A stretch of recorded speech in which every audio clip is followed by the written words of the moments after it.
கர்த்தருடைய பரிசுத்த நாமத்திற்கு மகிமை உண்டாவதாக. வெள்ளை போலம் என்கிற இந்த நிகழ்ச்சியின் வாயிலாக இந்த காலை வேளையில் உங்களை சந்திப்பதில் எனக்கு மிகுந்த மகிழ்ச்சி. ஒரு வேத வசனம் வாசிக்க கேட்கலாம். 2 கொரிந்தியர் 12ஆம் அதிகாரம் 9ஆம் வசனம். அதற்கு அவர், என் கிருபை உனக்கு போதும், பலவீனத்திலே என் பலம் பூரணமாய் விளங்கும் என்றார். ஆகையால் கிறிஸ்துவின் வல்லமை என்மேல் தங்கும்படி என் பலவீனங்களை குறித்து நான் மிகவும் சந்தோஷமாய் மேன்மை பாராட்டுவேன். பாருங்க, இங்க அப்போஸ்தலனாகிய பவுல் ஒரு விண்ணப்பத்தை ஆண்டவரிடத்துல செய்கிறதை நீங்க பார்க்க முடியும். அதாவது அவருடைய வாழ்க்கையில ஒரு முள் தனக்கு கொடுக்கப்பட்டிருக்குன்னு சொல்லி அவர் சொல்லுகிறார். அந்த முள் தன்னை விட்டு நீங்கும்படி 3 விசையாய் பவுல் கர்த்தரை நோக்கி விண்ணப்பம் பண்ணதாக சொல்லப்படுகிறது. அப்படி 3 விசை பவுல் விண்ணப்பம் செய்தும் கர்த்தர் அந்த முள்ளை அகற்றாமல், அந்த முள்ளினால் ஏற்படுகிற வலியிலிருந்து பவுலை விடுதலை செய்யாமல், பவுலுக்கு கிருபையை வாக்கு பண்ணுகிறத நீங்க பார்க்க முடியும். கர்த்தர் என்ன செய்றாரு தெரியுங்களா?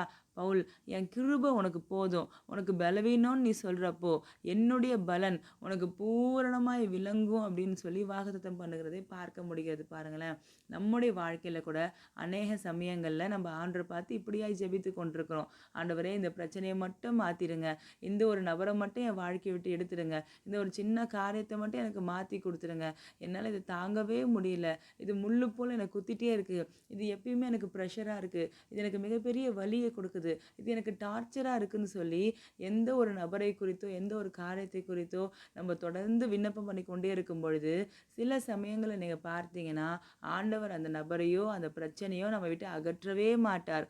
மாறாக அந்த பிரச்சனையும் அந்த நபரையும் சமாளித்து கடக்க தேவையான கிருபையை அவர் நமக்கு இன்றைக்கு வாக்கு பண்ணுகிறார்.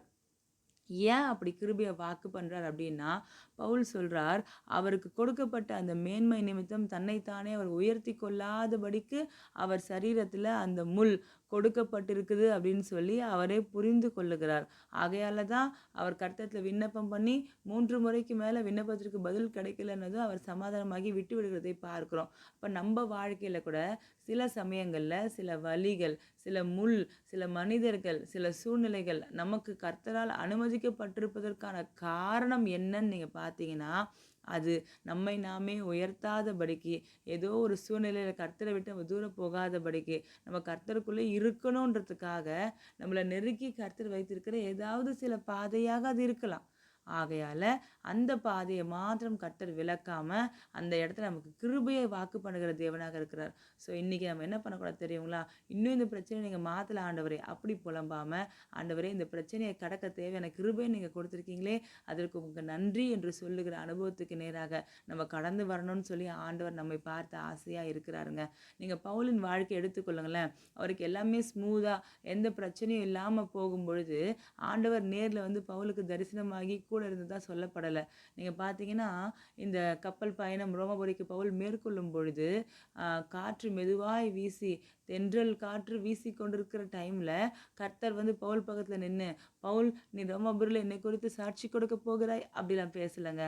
ஆனால் அந்த தென்றல், மெதுவான தென்றல் கொடுங்காற்றாக மாறி பவுலின் வாழ்க்கையில் வீசும் பொழுது அவங்க 14 நாளாக சூரியனையாவது வெளிச்சத்தையாவது காணாமல் தப்பி பிழைப்போன்ற நம்பிக்கை அற்றுப்போன சூழ்நிலையில் காணப்படும் பொழுது கர்த்தர் பவுலுக்கு பக்கத்தில் வந்து நின்று பவுலோடு பேசி பவுலை திடப்படுத்தி, நீ எனக்காக சாட்சியாக இருப்பப்பால் அப்படின்னு சொல்லி வார்த்தையை கொடுக்கறத நீங்கள் பார்க்க முடியும். அப்போது பிரச்சனைகள் இல்லாத சூழ்நிலைகளில் இல்லை, பிரச்சனைகள் அதிகமாக இருக்குதுன்னு நம்ம பார்க்குற சூழ்நிலைகளில், பிரச்சனை நிமித்தம் வலி பெருகுகிறது என்று நம்ம உணர்கிற சூழ்நிலைகளில் நமக்கு இன்றைக்கு கர்த்தர் ஒரு காரியத்தை வாக்கு பண்ணுகிறார், தம்முடைய கிருபையை வாக்கு பண்ணுகிறார். அவருடைய கிருபை நமக்கு போதுமானது. எவ்வளோ பலவீனம் நமக்கு உண்டாயிருந்தாலும் அவருடைய பலன் சம்பூர்ணமாய் நமக்கு விளங்கும். ஆகையால் பவுல் என்ன சொன்னார் தெரியுங்களா? ஆண்டவரே, அப்படின்னா நான் வீக்காக இருக்கேன்றது குறித்து நான் சந்தோஷப்படுறேன், நான் பலவீனமாக இருக்கிறேன்றது குறித்து நான் மேன்மை பாராட்டுகிறேன். ஏன் அப்படின்னா, என்னுடைய இந்த பலவீனத்தில் உங்கள் பலன் என் மேலே வரும் அப்படின்னா நான் பலவீனமாக இருக்கிறத விரும்புகிறேன் அப்படின்னு சொல்லி பவுல் சொல்கிறார். பாருங்களேன், அவருடைய கிருபை நமக்கு கிடைக்கும் அப்படின்னா, அதனால சில பிரச்சனைகள் நம்ம லைஃப்ல ஆண்டவர் அனுமதிச்சிருக்கிறார் அப்படின்னா, அந்த பிரச்சனைகளை சந்தோஷமா ஏற்றுக்கொள்ளும் பொழுது, அந்த குறைவுகளை சந்தோஷமா ஏற்றுக்கொள்ளும் பொழுது, அந்த நிறைவானவருடைய மகிமை நம்ம மேல தங்கி கிரியை செய்றத நம்ம பார்க்க முடியும். ஸோ குறைவை எண்ணி புலம்புவதை நிறுத்திட்டு, நிறைவானவர் நம்மோடு கூட இருக்கிறன்னு சொன்னதுக்காக அவரை துதிப்போம். பரலோக தகப்பனே உம்மை ஸ்தோத்திரிக்கிறோம். நன்றி செலுத்துகிறோம். இந்த நாளுக்காக நன்றி. நீங்க கொடுத்த வார்த்தைக்காக நன்றி. உங்க கிருபை எங்களுக்கு போதும்ன்னு சொன்னீங்களே. எங்க பலவீனத்தில உங்க பலன் பூரணமாய் விளங்கும் என்று சொன்னீங்களே. அப்படியே உங்க கிருபை எங்களுக்கு போதுமானதா இருக்கட்டும். எங்க எல்லாருடைய இந்த வார்த்தையை கேட்கிற அத்தனை பேரோட வாழ்க்கையில இருக்கிற பலவீனத்தில உங்க பலன் பூரணமாய் விளங்க வேண்டும் என்று சொல்லி உம்மை நோக்கி விண்ணப்பம் பண்ணுகிறோம்ப்பா. ஆண்டவரே அப்படி செய்து உங்க நாமத்தை மகிமைப்படுத்திக் கொள்ளுங்க. இயேசு கிறிஸ்துவின் நாமத்திலே ஜெபிக்கிறோம் பிதாவே. ஆமென். Thank you. God bless you.